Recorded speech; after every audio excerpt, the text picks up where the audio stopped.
internet of value at Ripple, we're thinking much bigger than just cross-border payments. It's kind of like Amazon with rare books in the early days, just this market happens to be a $10 trillion market. We are at a historic turning point.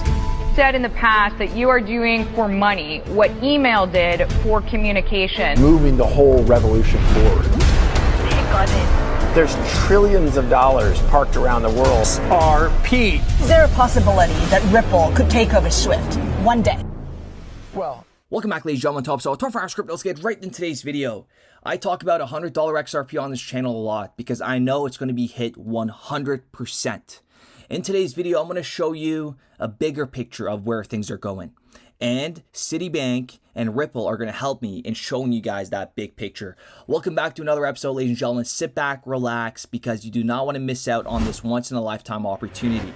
If you guys have funds in the banks, tied up in RSBs, cash accounts, TFSAs, liras, RIFs, get them out, okay? You need to be in crypto right now. Not financial advice, but just know this is the stock market 2.0. Ripple released this video yesterday about cross-border payments, okay? Take a listen to what they say here. Hi, I'm Pega Sultani, and I'm the head of payments product at Ripple. So what I find fascinating is that trillions of dollars of value move across borders every year. By 2030, it's expected to reach 300 trillion. Here's how it works. Let's say a business wants to send pounds from the UK to the Philippines. First, they request an FX quote on pricing and foreign exchange. The business receives the quote, approves it, and then submits payment instructions. A digital asset acts as a bridge currency moving from the UK to the Philippines. It is then converted to local currency through Ripple's global partner network. The recipient then receives the exact amount quoted to them in Philippine pesos in real time. She went on to say 300 trillion by 2030. Do you want to hear a quick little fun fact? XRP only needs 5% of that 300 trillion to reach over $100. Okay, we're going to get into that in a moment.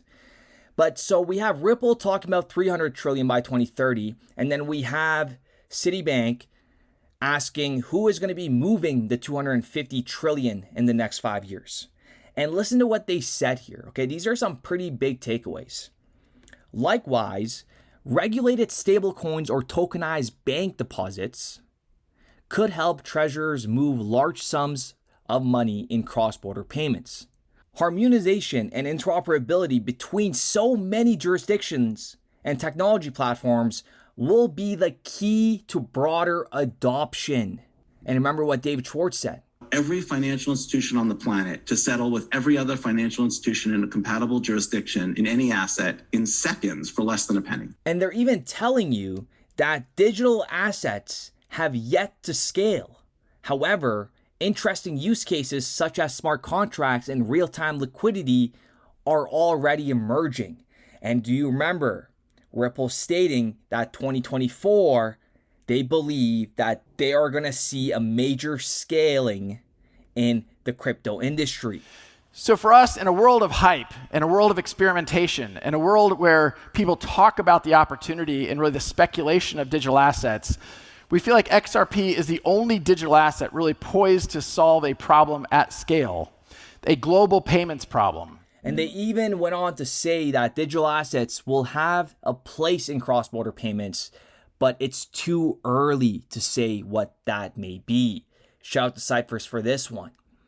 We're too early. We are the pioneers and people are over here kicking rocks, being impatient because the price of XRP hasn't hit triple digits yet. If you're sitting on the other end of this screen and you don't think the value of XRP will hit $100, you are the delusional one.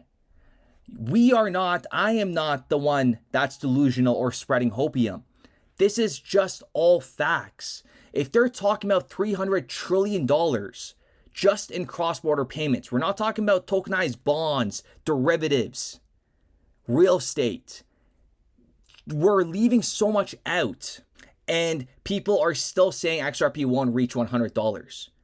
XRP only needs a $15 trillion market cap to surpass $100. Approximately $2 trillion in daily volume. And Citibank made it very clear that there's going to be trillions moving in just daily. Massively scale over the next few years into many trillions of volume and scale on a daily basis. What I try to tell everybody is the market cap is $1.7 trillion. We are going to see this market cap hit over $50 trillion. And if you're sitting there thinking an asset like XRP that is going to provide real utility isn't going to surpass $15 trillion in market cap out of the 50 trillion, you are delusional. Okay? It makes 0 sense for the price of XRP to remain below triple digits. And Ripple is very bullish on the future of tokenization as well. I mean, so is Citibank. Do you guys remember this name? Tony McLaughlin, talking about if we were to connect all the banks together, okay, and we could just have an interoperable system, shared ledgers. Take a listen. At the moment, let's say that there are over 20,000 banks on the planet. Every one of those banks has their own data center. They have their own ledger within those data centers. And what we have in traditional financial messaging infrastructures is messaging between those databases. And messaging between those databases and market infrastructures that do one kind of thing. So the tokenization thesis is basically, comes down to this: wouldn't it be great if we started to transact on shared ledgers which were Turing complete, programmable, and what efficiencies and innovation could be unlocked from that kind of setup, a contrast between the existing fragmented structure of our databases, which is currently represented by 20,000 plus separate islands. And we even had Ryan Rugg state that, Citi token is whatever. It's not really solving any use case. Clients don't want, individual bank tokens. They want multi-token, multi-border liquidity for added efficiencies. And some of you guys may get irritated by today's video, but it's the truth. It may seem like I'm wrong right now, but years from now, people are going to come back to this video and they're going to see what they missed out on. All the information's out here. They're not going to tell you that everything's going to blow up. Like, come on, folks. I mean, it's just not meant for everybody. And here we have Jason Saria Solis that works at Ripple, leader, tokenization, stablecoin, DeFi, and CBDC. Listen to what he even said here. At a time when the bank is doing layoffs and massive restructuring, it is impressive, at least, to see them embracing modern technology to enable them to stay competitive. And he said, it's just a matter of time, folks. Tokenization is the future. Have a great day. And this is from Ripple.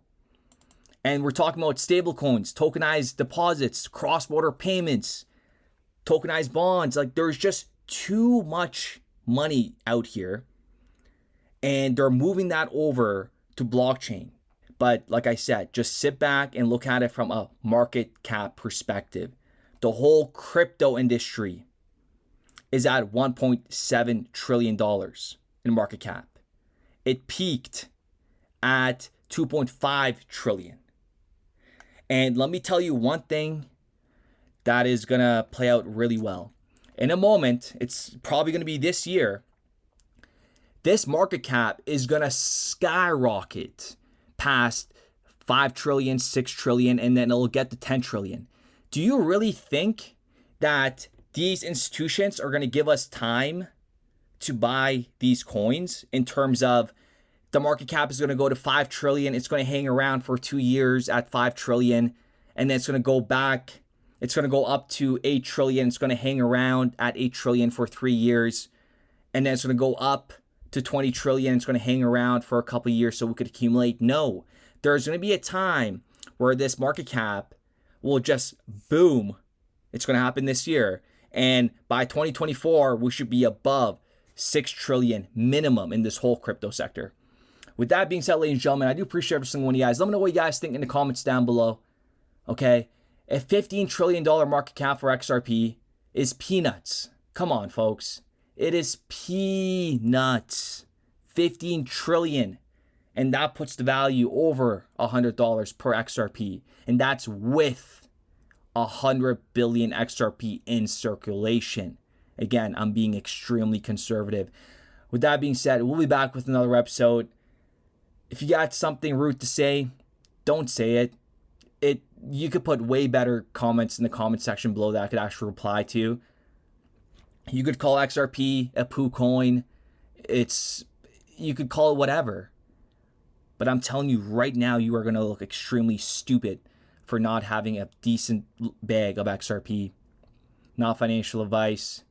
The ones that know, you guys are sitting back, holding on to it very patiently. You will be rewarded very handsomely. Don't worry about the noise. If you understand what you hold, the sky's the limit.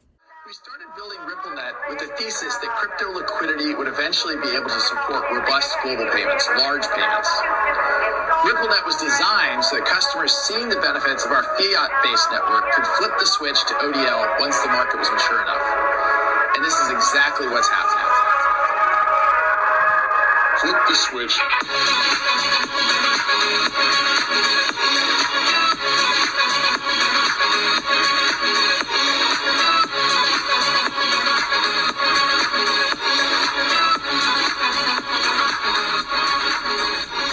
I think what we're building has, it's solving a real problem. And I think all of the tokens, my advice to anybody would be, understand the utility. If there's real utility and there's real value being delivered to a real customer, there will be value in the token.